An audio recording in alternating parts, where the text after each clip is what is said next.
Welcome to Chillin' 101. We hope this video helps. You're going to begin by confirming prerequisites and initiating the repair. First, verify your Windows version and note whether it's 32-bit or 64-bit. This determines installer choice. Once done, check for at least 2 GB free disk space and create a restore point so you can roll back if needed. Next, close games and apps and disable antivirus temporarily. This prevents file locks. Now download the official DirectX end-user runtime web installer, matching your system, and get ready to run it.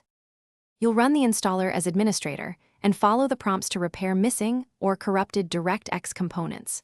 During setup, let it extract and replace DLLs. These files often fix crashes and rendering errors. If the installer prompts to update related components like the DirectX SDK or optional features, accept them. Make sure to also check for and reinstall Visual C++ redistributables because many games depend on them. Once the installer finishes, reboot your PC to commit file replacements and driver handoffs. You finish by updating your GPU drivers using the manufacturer's utility, choosing a clean install to avoid leftover conflicts. After reboot, run dxdiag. Confirm the DirectX version and run the display and sound tests to ensure proper operation. If problems remain, check Event Viewer for DirectX-related errors and note module names.